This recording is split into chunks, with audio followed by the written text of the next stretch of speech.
மயங்களாவதாக இந்த காலங்களிலே மனுடைய சமூகத்துக்கு நேராக கடந்து வரும்படியாக இந்த மனமகிழ்ச்சி நாளிலே ஆளுடைய பாதத்திலே அவருடைய ஆலயத்திலே வந்து ஆராதிக்கும்படி தேவன் நமக்கு கொடுத்த கிருபைக்காக ஒரு விஷயத்தலைகளை தாழ்த்தி அந்த அளவுக்கு பார்க்கலாம்.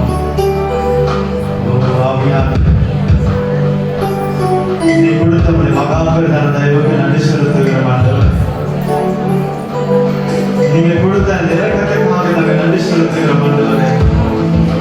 இந்த காலங்களில் இந்த மன மகிழ்ச்சி நாளிலே உங்களுடைய பாதத்தில் நாங்கள் வந்து அமரும்படி எங்களுக்கு கொடுத்த தயவுக்கு நன்றி ஆண்டவரே. நன்றி ஆவியானவரே, நன்றி ஆண்டவரே.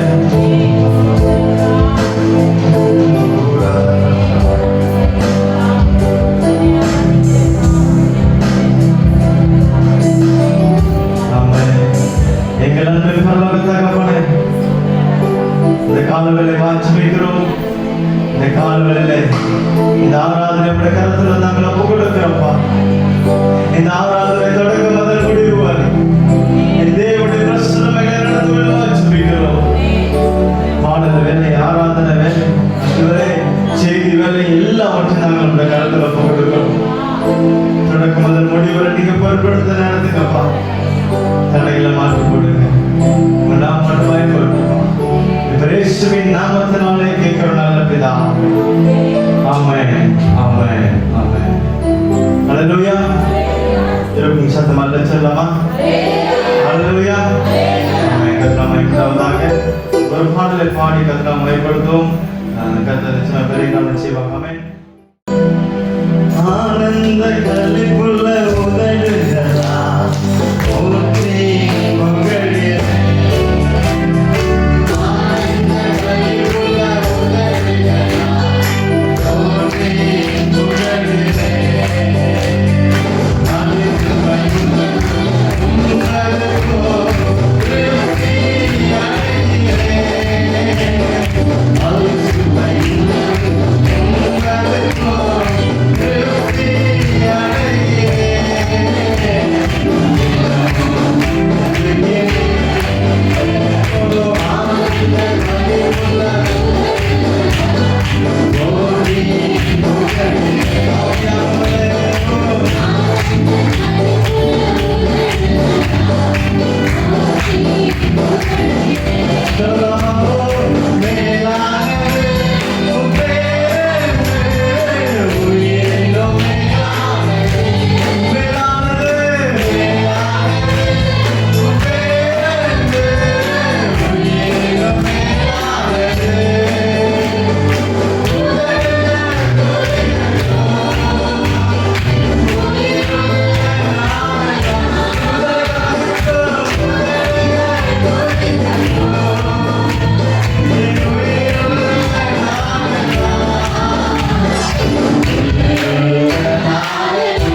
என்னை மறவா தெய்வம் நீரே.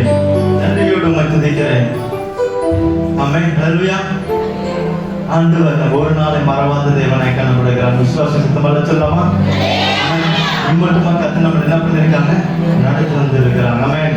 இம்மட்ட நடத்தின தேவன் அவர் இனியும் நடத்த அன்போடு பாட போறோம்.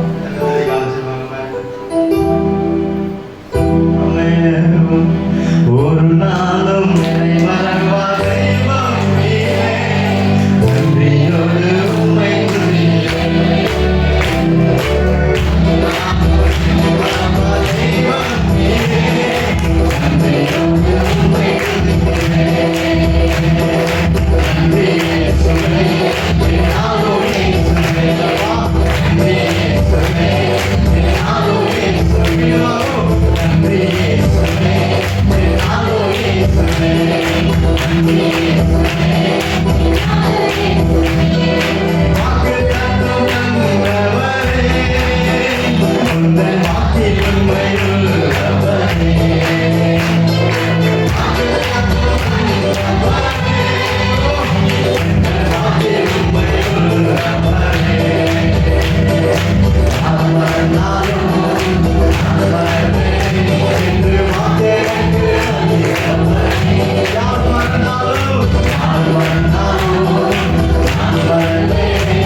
கர்த்தருடைய நாமம் மகிமைப்படுவதாக. இந்த நாளிலே நாம் தேவனுடைய வார்த்தையை கேட்பதற்கு முன்னாக ஒரு சுத்திகரிப்பு நமக்கு அவசியம். ஆளுக்கு வரும்போதே செய்யணும். வந்த பிற்பாடு ஒரு சுத்திகரிப்பு என்னன்னா, என்னுடைய சிந்தையை, என் கண்களை, என் மனசை, என் கைகளை, என் கால்களை இந்த வார்த்தை கேட்பதற்கு முன்னே என்னை ஒரு விஷயம் கூட சுத்திகரின்னு சொல்லிட்டு, ஏன்னா அந்த சுத்திகரிப்பு இருந்தா சீக்கிரமா அது செயல்படும். நீங்க எல்லாம் கண்களை மூடி கத்துக்கணும். ஒரு விஷயம் வேத வாசித்த பகுதியில் 47ஆம் அதிகாரத்துல 2ஆம் வசனத்தை வாசிக்கலாம்.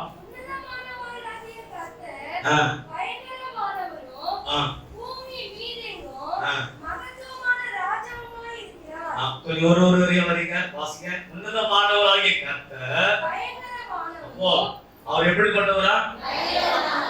சங்கீத அரசர் சொல்றாரு, எப்படிதான் இவர் யோசித்தாரு, எவ்வளவு அழகா சொல்லியிருக்கிறார் பாருங்க. இந்த வார்த்தையை எப்படி உருவாக்கியதுனால எழுதியிருப்பார். எத்தோ ஆண்டுகளில் வாழ்ந்த மனுஷன், ஆண்டவரே பார்க்காத ஒரு மனுஷன், ஆனா அந்த நாள்ல இந்த வார்த்தையை எப்படி அவர் எழுதினார், எப்படி அவர் யோசித்தார், எப்படி அவர் பேசினார் என்று சொல்வது இந்த நாளுக்கு இந்த அழகான வார்த்தையை நாம் சொல்ல முடியாதவர்களா இருக்கிறோம். இந்த அருமையான வார்த்தையை அவர் சொல்லுகிறதை நினைத்து பார்க்கும் பொழுது உள்ளமெல்லாம் பொங்குது. நான் வசனத்தை மறுபடியும் பாருங்க. உன்னதமானவராய் கர்த்தர் பயங்கரமானவரும் பூமி மீதெங்கும் மகத்துவமான,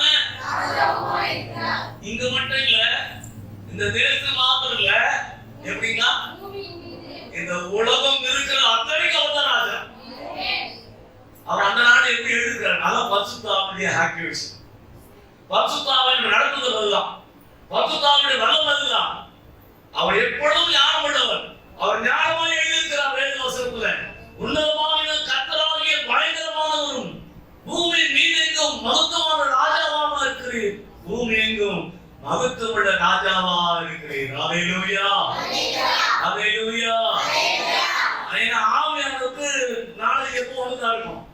அதனாலதான் சாதாரண ஒரு மனுஷன், ஒரு நல்ல படிச்ச கமாலை பார்த்து படிச்சவர் அல்ல, ஒரு சாதாரணமான மனுஷன் படிப்பறிவு இருந்ததா இல்லையான்னு கூட தெரியாது. ஏன்னா அவர் வாழ்ந்ததுதான் ஆடு மேய்க்கிறது தான்.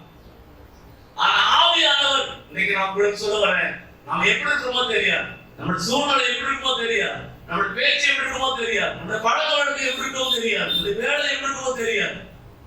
ஆனா கர்த்தர் செய்ய போது இருக்குங்களா, உங்களை பயன்படுத்தணும்னு துதிக்கிறார்.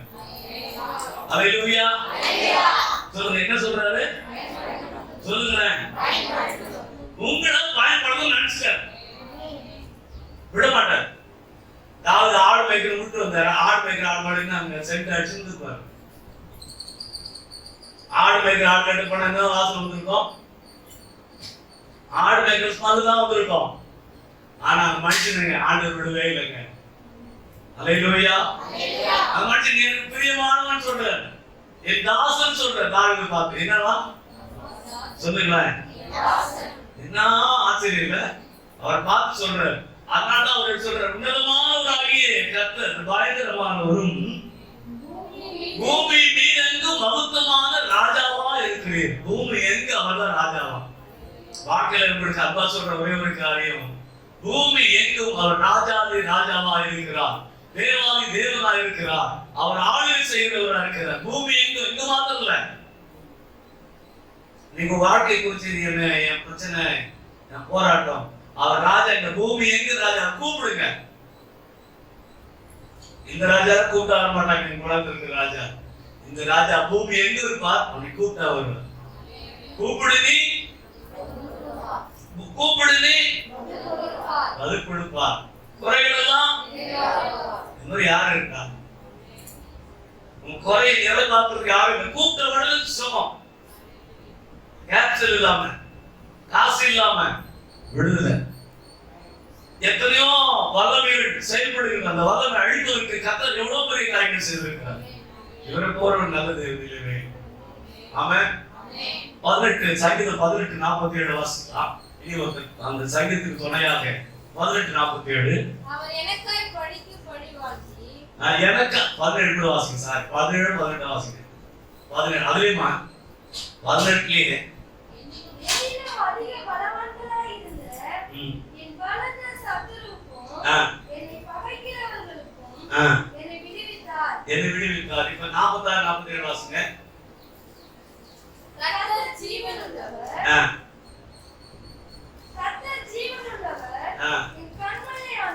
துதிக்கப்படுவாராக. என் ரட்சிப்பின் தேவன் உயர்ந்திருப்பாராக. என் ரட்சிப்பின் தேவன் எப்படி இருப்பாரா? சொல்லுங்க. என் ரட்சிப்பின் தேவன் எப்படி இருப்பாரா? உயர்ந்து இருப்பார். அவன் சிறந்து இருப்பார். அவர் ஒப்பற்றவர், அவர் மாசற்றவர். இந்த உலகத்தில் அவர் வைத்து எதையும் சொல்லவே முடியாது. அவருக்கு நிகராக பேசவும் முடியாது, சொல்லவும் நிகரற்ற ஒரு நல்ல தெய்வம். அந்த நாள் ஆதி நாள்ல ஒரு அம்மா பாடுவாங்க, நிகரே இல்லாத சர்வேசா திகழும் ஒளி பிரகாசா துதி பாடிட இயேசுநாதா 10,000 நாவுகள் போதா நிகரே இல்லாத சர்வேசா. நிகரே இல்லாத ஒரு சர்வேசா. என் ஆண்டவர் இந்த சகதி போய் நமக்கு ஆசீர்வாதத்தை கொடுப்பாராங்க. கரங்களை உயர்த்தி கர்த்தருடைய நடத்துறதுக்காக கர்த்தரை ஸ்தோத்திரம் பண்ணுவோம். இந்த நாளிலே நமக்கு ஒரு ஆசீர்வாதமான வார்த்தையை கர்த்தர் நமக்கு சொல்லி கொடுத்தார். பூமி எங்கு ராஜா? அவர் எப்படிப்பட்ட ராஜா? சொல்லுங்க. பூமி எங்கு ராஜா? அவர் எனக்கும் ராஜா. சொல்லுங்க. சத்தமா சொல்லாம, பூமி எங்கு ராஜா? அவர் எனக்கும் ராஜா. பூமி எங்கு ராஜா? எனக்கு ராஜா. சத்தமா, பூமி எங்கு ராஜா?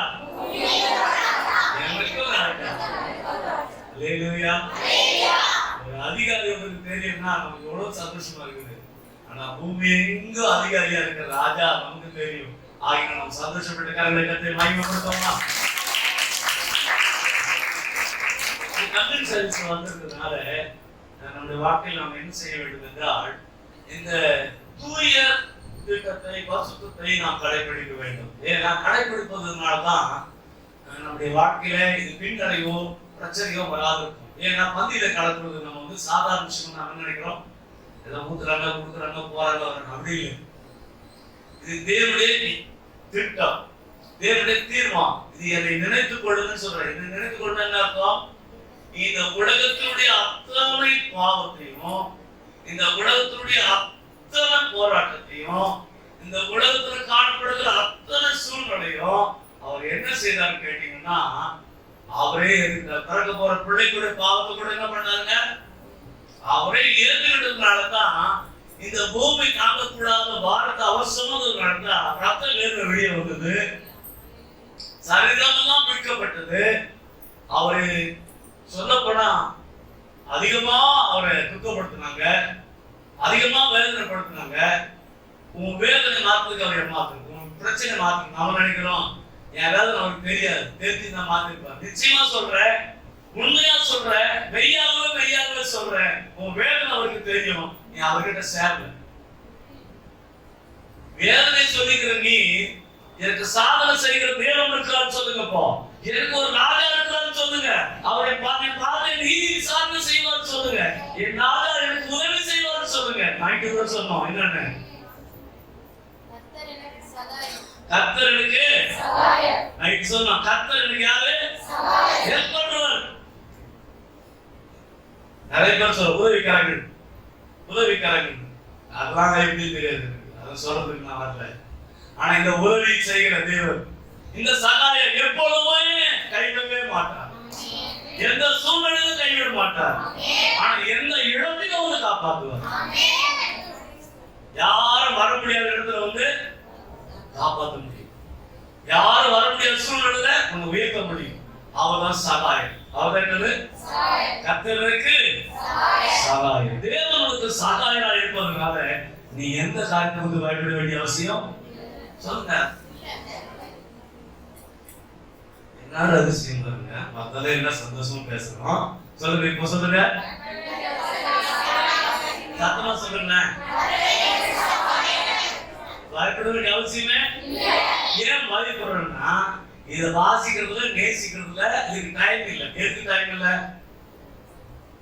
ஜபிக்க நேரம் இல்லை, வாசிக்க நேரம் இல்லை, குதிக்க நேரம் இல்லை. ஆனா மத்த எல்லாம் கரெக்டா செய்யும். இத வச்சுங்க, சோறு கூட செய்யாம இருங்க, ஜெபம் பண்ணுங்க, அருமையான சாப்பாடு. என் வாழ்க்கையில அனுபவிச்சு சொல்றேன். என் பிள்ளைங்களாம் சாட்சி, என் மனைவி சாட்சி.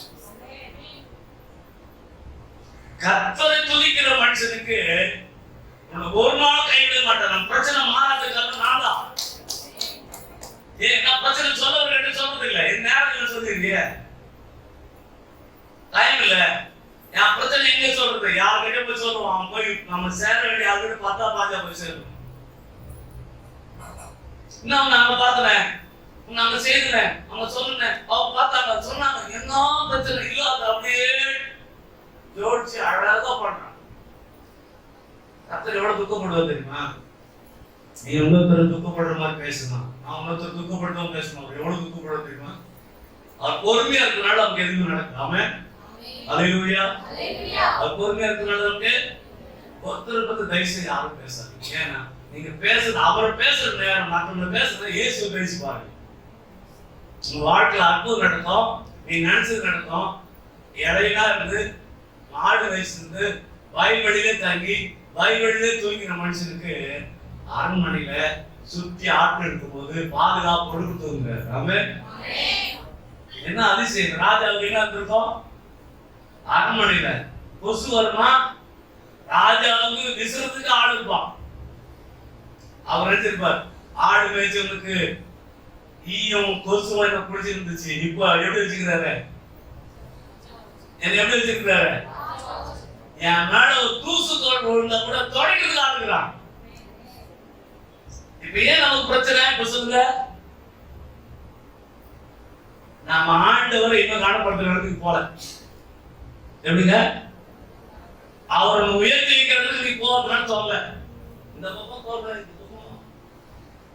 எல்லாத்துக்கும் சொல்ல. நீங்க அவர்கிட்ட போடுங்க, சுத்தியும் அரணாய் இருந்து உங்களை காப்பாற்றுவார். உன்னை சேஃப்டியா வச்சுக்குவாரு. எப்படி வச்சுக்குவாரு? அவர் சகாயம் எப்படி வச்சுக்குவாரு? ஒரு கல்யாணம் பண்ணி ஒரு பொண்ணை கொடுத்து பாருங்க, ஒரு நல்ல குடும்பம் கொடுத்து பாருங்க, அந்த பொண்ணை அவன் கையில் எழுதிக்குவாங்க. ஆண்டவராக இயேசு கிறிஸ்து ஒரு கரத்துல வச்சிருக்கிற முள்ளங்கையில மறந்து வச்சிருக்கேன்னு சொல்றாரு. நான் எங்க வச்சிருக்கேன்? மணிவாசல் வச்சில்ல, வீட்டுல வச்சில்ல, நீ எங்க இருக்கிறியா சொல்லுங்க. அப்போ அங்க இருக்குன்னா இவ்வளவு பண்றோம்னா நான் வேற என்னென்ன பண்ணணும் யோசிச்சு பாருங்க. வாழ்க்கை தயவுசெய்து யோசிச்சு பாருங்க. அவர் உள்ளங்கையில வரைந்திருக்கிறா. நம்ம அவர் உள்ளங்கையில வரைந்திருக்கிற தேவனுக்கு நாம் தேவனுக்கு உண்மையாய் வாழ்வோமானால் நிச்சயமா நம்ம வாழ்வு சிறக்கும், நாம் வாழ்ந்து இருப்போம், நாம் மேன்மையா இருப்போம். எங்கேயோ இந்த மனுஷனை கொண்டு போய் அழகா நேர்த்தியா அரண்மனை இருக்கிறது வச்சு அவரை அழகு பார்க்கிற ஆண்டவர் இன்றைக்கு உன்னை பார்த்து சொல்ற, நான் உன்னை அழகு பார்க்க போறேன். நம்ப மாட்டோம். நம்புற மாதிரி கையை காலம் ஆட்டணும். நான் சொல்றது என்னன்னு தெரியல. சீக்கிரம் முடிப்பாருன்னு பார்த்தேன், போயிருக்கு. அப்படி யோசிங்க, 9 வரைக்கும் தான் முடிக்கும். அது நைட் இரவு வந்து சட்டத்தை நிமித்தமா அது ஒன்னவர், அதோட ஒன்னவர் சொன்னீங்க. 7 மணிக்கு வந்து ஆஃப்டர் போயிடுங்க விட்டுருந்தவங்க. வாழ்க்கையில என்ன சொல்றாருன்னா, கர்த்தர் பெரிய காரியங்களை செய்வார். யோசித்து பாருங்க, உங்களுக்கு அரண்மனை கொடுத்து உன்னை அழகா போசிட்டு நீ விரும்புறதுதான் கொடுக்குறாரு. சாப்பாடுல என்ன பண்றாரு? ராஜா என்ன பாரு, காரணம் வச்சுக்கிறோமா, இது தொழில் பாரு. ராஜா உள்ள என்னன்னா சாப்பிட்டாங்க ஒரு லிஸ்ட் இருக்குது. அப்ப சொல்றது நேரம் இல்லை. அடுத்த வாரம் கர்த்தர் விசுத்தமானா ராஜா வீட்டுல என்னெல்லாம் சாப்பிட்டாங்க, எவ்வளவு சாப்பிடுவாங்க, எவ்வளவு பேர் சாப்பிடுவாங்கன்னு சொல்றேன். உங்க வீட்டுல 5 பேருக்கு சோறு போட முடியல, 10 பேருக்கு சோறு போட முடியல, நம்ம யோசிக்கிறோம். நீ தேவனோடு இருந்து பாரு, உண்மையாரு ஆட்டத்தை பத்தி பேசிருக்காரு. நாவால தேவன் துதி இந்த குடும்பத்தை பத்தி பேசு, வேற எதையும் செய்யாத. கர்த்தர் மகிழ்ந்து போற. அல்லேலூயா. சொல்லுங்க சத்தமா பேசுங்க. அல்லேலூயா. ஐயா வந்து அல்லேலூயா சொல்ல வாயை திறந்து. இதுவரையிலும் எப்படி தெரியுமா மாதிரி உனக்கு அரண்மனை வாழ்க்கை, ஆதரவான வாழ்க்கை, அமக்கலமான வாழ்க்கை, இதுவரைக்கும் கண்டிராத ஒரு வாழ்க்கையை கதை கொடுக்க போகிறேன். அந்த விசுவாசம் தான் அது உங்களுக்கு நடக்கும். இதுக்குன்னா எனக்கு தான் அவர் சொன்னார், அவ்வளவு ஓகே. இது எங்கேயோ நடந்தது வச்சுன்னு மோடி காட்டுறாரு. இல்லைங்க, அவர் இன்றைக்கு உயிரோடு இருக்கிறார். இந்த வார்த்தையை நான் பேசுகிறவர் கேட்டுக்கொண்டு இருக்கிறார். நேரோட பட்ட பாடம் எனக்கு தெரியும். கர்த்தருடைய நாமத்துக்கு மகிமையாக நான் உங்களுக்கு சொல்கிறேன், கர்த்தர் நல்லவர். ஹல்லேலூயா. கவனிக்கும்போது 11ஆம் அதிகாரம் 2ஆம் வசனத்தை வாசிங்க. லேவியராகமத்திலே 11ஆம் அதிகாரம் 2ஆம் வசனம். சொல்ல வேண்டியது என்னவென்றால், ம். பூமியில் இருக்கிற சகல மிருகங்களிலும் ஆ. நீங்கள் புசிக்கத்தக்க ஜீவ ஜந்துக்கள் யாதெனில், பாருங்க, நாம இன்னொரு கண்டிஷன், நீ எதை சாப்பிடலாம் எதை சாப்பிட முடியாது அது இருக்குது. வாசிக்க நேரம் இல்லை, ஏன்னா அந்த அதிகாரத்தில் இருக்குது. எதை சாப்பிடலாம், எல்லாத்துக்கும் திட்டம். நீங்க சொல்றாங்களே என்னென்னமோ திட்டம் சொல்றாங்க, அது சொல்றது சரியில்லை, என்னென்னமோ சொல்லிக்கிறாங்க.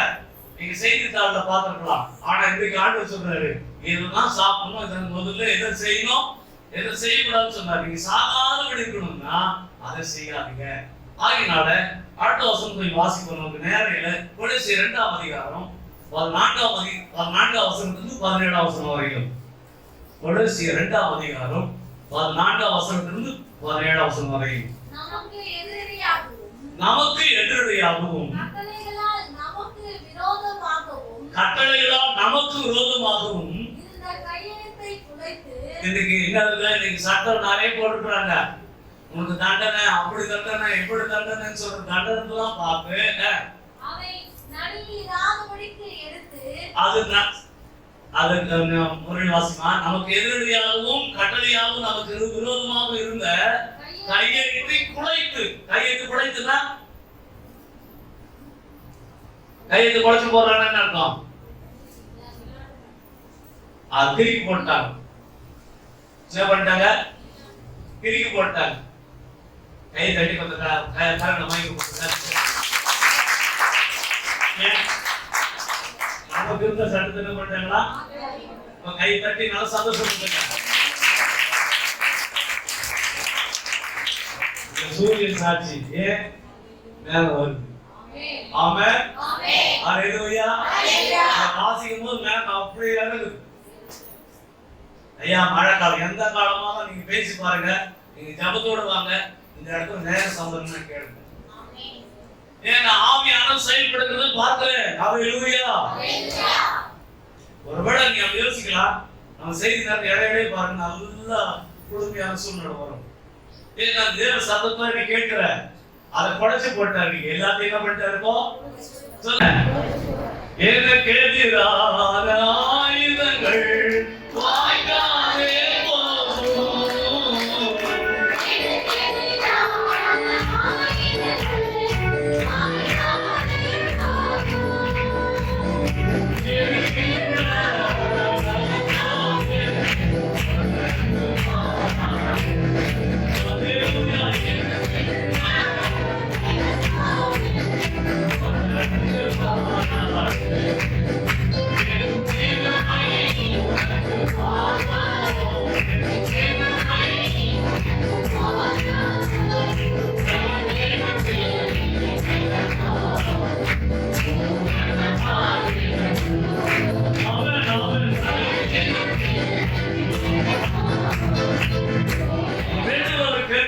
வாசிங்க. நெக்ஸ்ட். ஆகையால் போஜனத்தையும் பானத்தையும் குறித்தாவது, பண்டிகை நாளையும் மாதப்பிறப்பையும் ஓய்வு நாட்களையும் குறித்தாவது ஒருவனும் உங்களை குற்றப்படுத்தாதிருப்பானாக. இதுதான் ஒருவனும் ஒருத்தர் பண்ணக்கூடாது. அந்த குற்றப்பட்டு எவ்வளவு அவருக்கு நல்ல எண்ணம் பாருங்க. நமக்கு பிச்சு கொடுக்கறதுல கூட 2 அப்பத்தையும் 5 அப்பத்தையும் 2 பேரையும் 5000 திருப்தியானவர் தலைமையில எதுவும் அவங்க பாட்டு சொல்லி அனுப்பிச்சிட்டாரு. நம்ம அப்பா உன்னை எப்படி மாற்றிட்டாரு சொல்லுங்க, எப்படி ஆக்குவாரு? திருப்தியாகி நடத்திடுவா, எவைகளை சந்திப்பா, நீரோ எடுக்க வைப்பா, பிறருக்கு கொடுக்க வைப்பா.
குட்டி எல்லாரும் அதெல்லாம் கணக்கு கிடையாது. கணக்கு யாரு?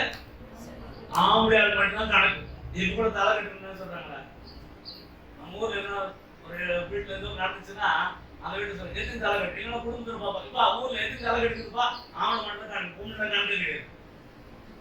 வாழ்க்கையில் சொல்லுவேன் அவர் சொல்ற 5000 ஆண்கள் மட்டும் வயிறு ஆற உணவளித்தார்.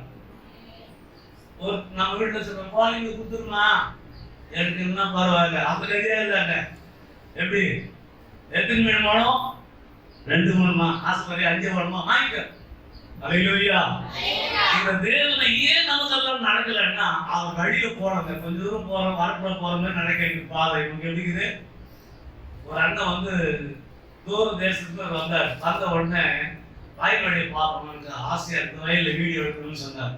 அவர் வயல்ல வீடியோ எடுக்கணும்னு சொன்னா வந்த உடனே கீழே வந்து ட்ரெஸ் எல்லாம் அழுக்காயிடுச்சு.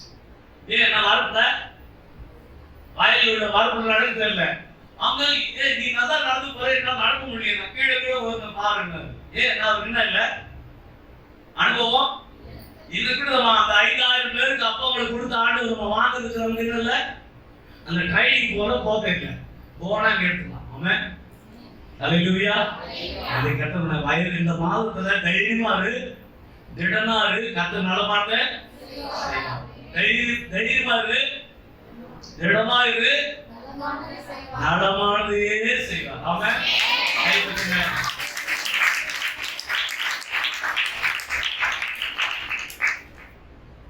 அப்போஸ்தலர் 15ஆம் அதிகாரம் 28ஆம் வசனத்தை வாசிக்கலாம். அப்போஸ்தலர் 15ஆம் அதிகாரம் 28ஆம் வசனம்.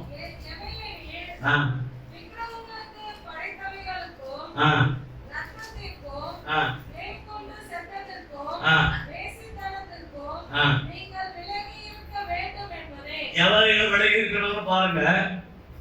எல்லாரும் விலகி இருக்கணும் பாருங்க.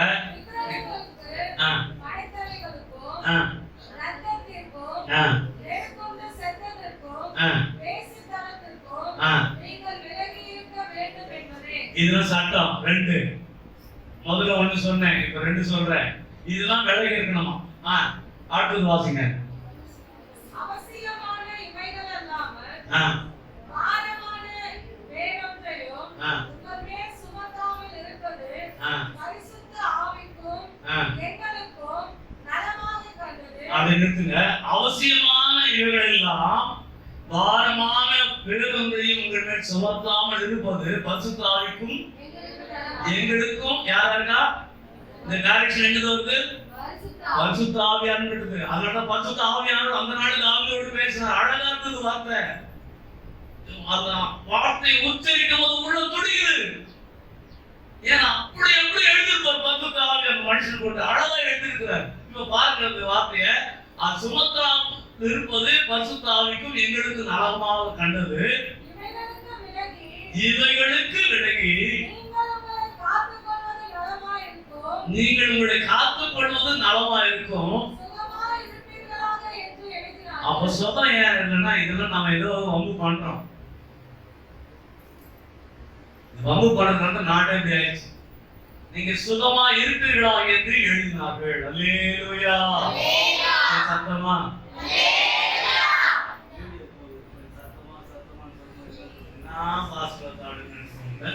அல்லேலூயா. கர்த்தர் நாமம் மகிமைப்படுவதாக. 1 கொரிந்தியர் 8ஆம் அதிகாரம் 13ஆம் வசனத்தை நாம் வாசிப்போம். 1 கொரிந்தியர் 8ஆம் அதிகாரம் 13.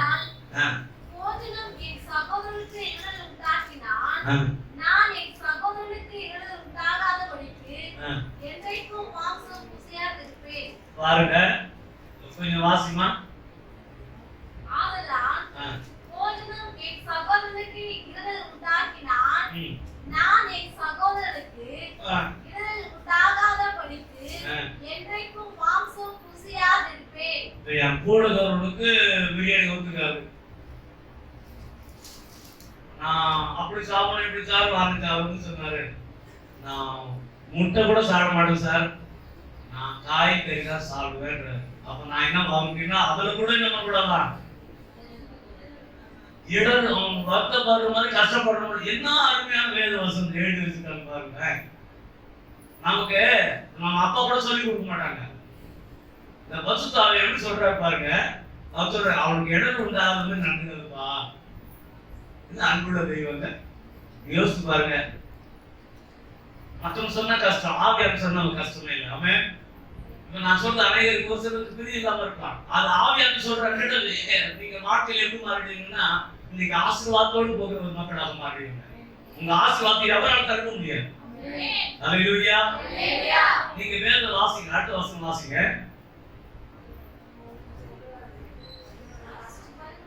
வாசிங்க அடுத்த வசனம். சரி, தேவனுக்கு மகிமை உண்டாகட்டும். லேவியராகமம் 11ஆம் அதிகாரம் 44 45 வசனம் வாசிப்போம். லேவியராகமம் 11ஆம் அதிகாரம் 44 வசனம். நான் உங்கள் தேவனாகிய கர்த்தர், நான் பரிசுத்தர், ஆகையால் தரையில் ஊறுகிற எந்த பிராணிகளிலும் உங்களை தீட்டுப்படுத்தாமல் உங்களை பரிசுத்தமாக்கிக் கொண்டு பரிசுத்தராய் இருப்பீர்களாக. நீங்க எப்படி இருக்கணும் விரும்புறாரா? பரிசுத்தராய் இருப்பீர்கள். இது நீங்க இருந்தீங்கன்னா போதுங்க. உங்க எந்த விண்ணப்பமா இருக்கணும், எந்த வேண்டுதலா இருக்கணும், எந்த பெரிய ஆசீர்வாதமான காரியமா இருக்கணும், இன்றைக்கே உங்களுக்கு நிறைவேறும். கை தட்டி கஷ்டம் வாங்கி கொடுத்துங்க. அடுத்த வசனம். நான் உங்கள் தேவனாய் இருக்கும்படி உங்களை எகிப்து தேசத்திலிருந்து வரப்பண்ணின கர்த்தர், நான் பரிசுத்தர், ஆகையால் நீங்களும் பரிசுத்தராய் இருப்பீர்களாக. நான் ஜென்டில்மேன், நீங்களும் ஜென்டில்மேன். ஆமென். அது ரொம்ப அருமையா சொல்றேன்ல. நான் நல்லவன்பா, நீங்க என்ன பண்ணுங்க? கீழே வாசிங்க, அடுத்த வசனம் வாசிங்க. சுத்தமானதற்கும் அசுத்தமானதற்கும் புசிக்கத்தக்க ஜந்துக்களுக்கும் புசிக்கத்தகாத ஜந்துக்களுக்கும்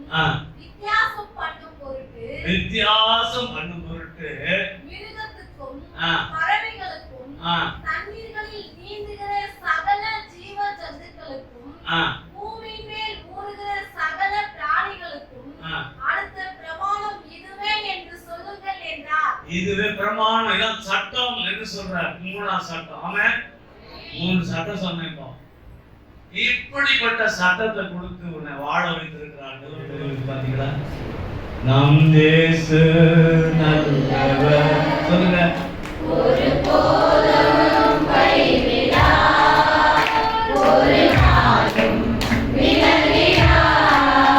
நம் இயேசு நல்லவர், ஒரு போதும் கைவிடா, ஒரு நாளும் விலகிடா.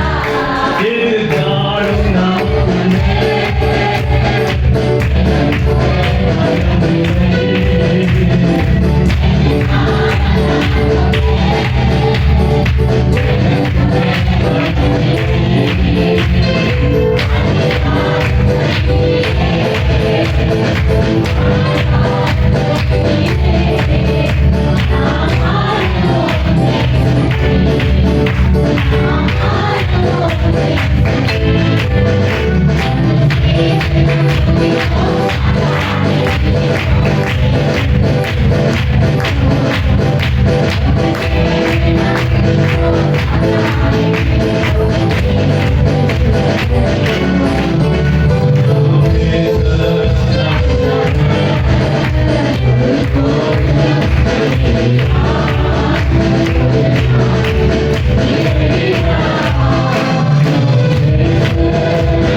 முதலாம் அதிகாரம் 15ஆம் வசனத்தை வாசித்துக் கொள்வோம்.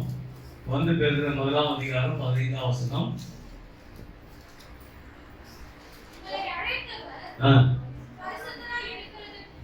உங்களை அழைத்தவர் பரிசுத்தராய் இருக்கிறது போல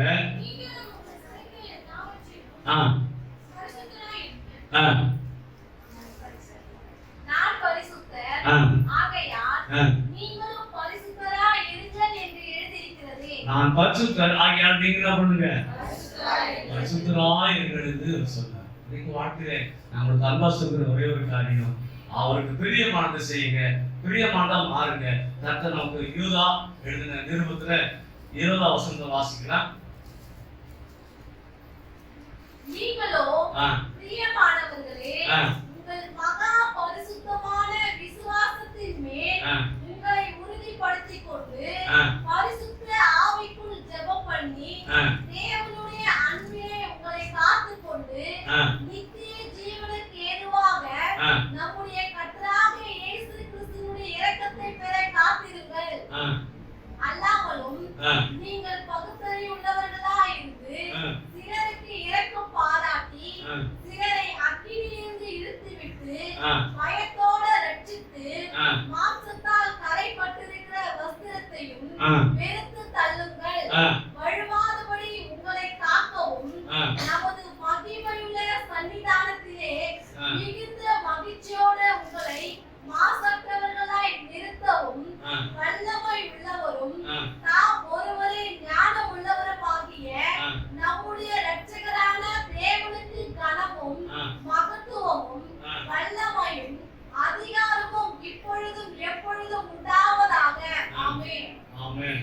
இல்ல கர்த்தருடைய நாமத்துக்கு மகிமையாக இந்த வார்த்தைகளை வாசித்துக் கொள்ளுங்க. நமக்கு நேரம் போகாது. நீங்க அந்த 20 இருந்து அப்படி கடைசியில் வாசித்து பார்த்தீங்கன்னா நாம் ஒருவரை ஞானம் உள்ளவராகியும் நம்முடைய ரட்சகரான தேவனுக்கு கனமும் மகத்துவம் வல்லமையும் அதிகாரமும் இப்பொழுது எப்பொழுதும் உண்டாவதாக. ஆமென். சொல்லும்படியாய் கர்த்தர் நமக்கு கிருபை தந்து காத்துக் கொள்வாராக. அல்லேலூயா, அல்லேலூயா. தேவனுடைய வார்த்தைகளை கர்த்தர் ஆசீர்வதித்து நாம் பரிசுத்தராய் இருக்க வேண்டும் என்று ஒரு சிந்தையோடு கூட அவர் நம்ம சொல்லிக் கொண்டிருக்கிறார். நாம் பரிசுத்தராய் இருப்போம். ஆமென். சொல்லுங்க. பரிசுத்தமா இருந்து பரிசுத்தமான காரியங்கள் செய்யும். கர்த்தருடைய ராஜ்யம், கர்த்தருடைய வல்லமை, கர்த்தருடைய கிருபை இன்னதென்று நாம் அறிந்து கொள்ள கர்த்தர் நமக்கு அனுகிரகம் செய்வாராக. நாம் எல்லாம் கண்களும் மூடி கர்த்தர் நோக்கி பார்த்து ஆண்டவரே நீங்க ஓடு கூட இருங்க, பரிசுத்தத்தை எங்களுக்கு அருளுங்க என்று சொல்லி எல்லாம் கண்களும் மூடி கர்த்தர்